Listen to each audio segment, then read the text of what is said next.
आसमान का सबसे रोशन सितारा कुछ अजीब कर रहा है। नॉर्दर्न हेमिस्फीयर के सबसे रोशन सितारा आहिस्ता आहिस्ता अपनी रोशनी खो रहा है और साइंसदानों के मुताबिक ये अब अपनी जिंदगी के आखिरी हिस्से में दाखिल हो चुका है और बहुत जल्द एस्ट्रोनॉमिकल टर्म्स में ये एक सुपरनोवा से फट जाएगा।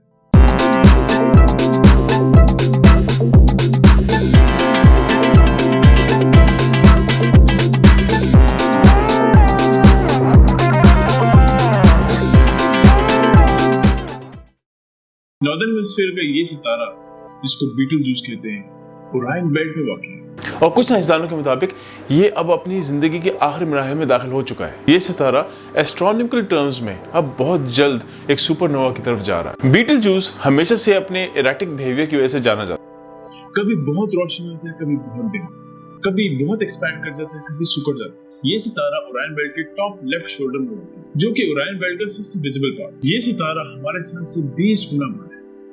अगर इसको हम अपने सोलर सिस्टम के बीच में रख दे जहाँ पे सन है, तो ये जुपिटर तक सारे प्लैनेट्स निकल जाएंगे। ये अभी एक यंग सितारा, इसकी उम्र भी सिर्फ 8 मिलियन साल है, जो सितारों की उम्र में एक कम अरसा। याद रखने की बात यह है कि सितारा जितना बड़ा होता है उसकी उम्र उतनी छोटी होती है। ये 8 मिलियन साल पहले तब पैदा हुआ जब इंसान अपने एंसेस्टर यानी एप से अलग होकर एक नई स्पीशी बनने जा रहा है। ये एक स्टेलर फैक्ट्री है, यानी एलिमेंट्स बनाने का कारखाना समझते हैं।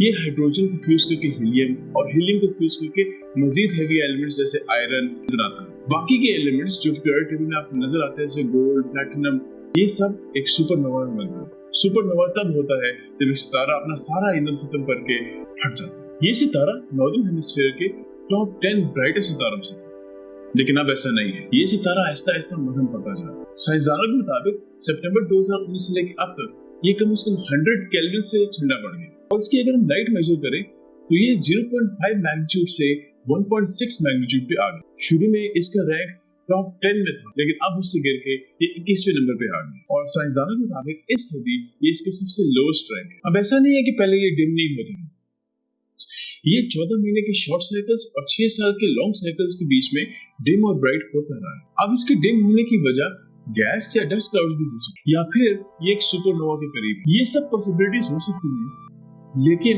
ये डिम होने के साथ साथ मास भी लूज कर रहा है और बजाय हीट अप होने के ये ठंडा पड़ रहा है। सो ये एक ऑपोजिट बिहेवियर है जिसकी वजह से साइंसदान अपना सर खुजा रहे हैं। इसके अलावा एक और हैरानकुन बात जो सितारे के बारे में बताई जा सकती है तो वो ये अपने साइज के बाकी सितारों के मुकाबले में 150 गुना ज्यादा तेजी से स्पिन कर रहा है, जिसकी वजह अभी तक साइंसदानों को मालूम नहीं हो सकी। एक थ्योरी के मुताबिक 1 लाख साल पहले बीटलजूस ने एक छोटे सितारे को निगल दिया, जिसकी वजह से उसने छोटे सितारे की एंगुलर मोमेंटम और स्पीड अपना ली। अब इस मिस्ट्री में थोड़ा सा और ट्विस्ट पैदा करने के लिए साइंसदानों ने 2020 में इसी एरिया से ग्रेविटेशनल वेव्स डिटेक्ट की हैं जिस एरिया में बीटलजूस है।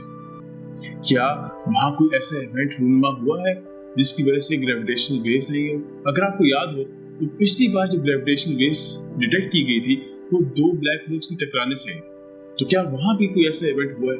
ये तो हमें आने वाला वक्त बताएगा। ये सारी डिफरेंट थ्योरीज हैं, लेकिन सबसे ज्यादा जिस थ्योरी पे जोर है वो ये कि ये सितारा बहुत जल्द सुपरनोवा होगा। अब चूंकि इंसानों की उम्र 60 से 80 साल है और सितारों की उम्र अरबों वर्ष होती है, तो इंसान अपनी जिंदगी में अगर सुपरनोवा विटनेस करे तो एक बहुत बड़ा इवेंट है। लास्ट सुपरनोवा जो इंसानों ने विटनेस किया था वो 1987 में हुआ और इसको उसी साल के नस्बत से नाम दिया गया है 1987A।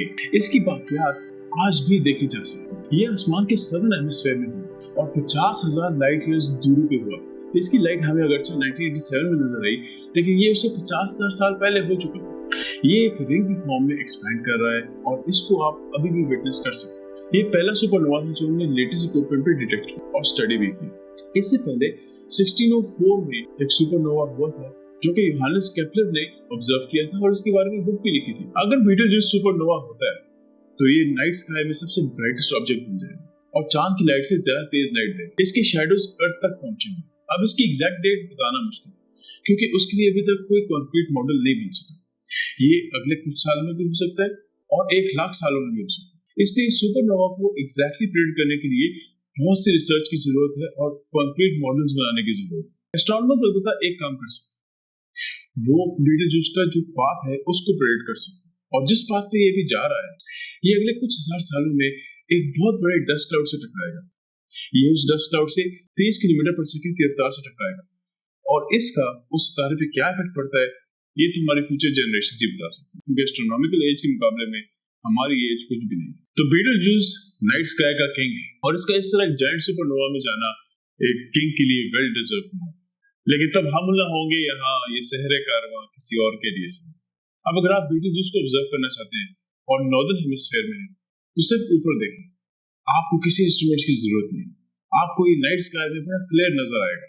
अगर आप इस तरह की और वीडियोस देखना चाहते हैं और हमें सपोर्ट करना चाहते हैं तो हमारा चैनल सब्सक्राइब करें, वीडियो लाइक करें, अपने दोस्तों के साथ शेयर करें। अगर आप इस तरह की और डॉक्यूमेंट्रीज देखना चाहते हैं तो यहाँ क्लिक करें, और अगर आप फिश हॉबी और फिश डॉक्यूमेंट्रीज देखना चाहते हैं तो इस चैनल को चेक करें। मिलते हैं अगली वीडियो में। कीप वॉचिंग देसी साइंस।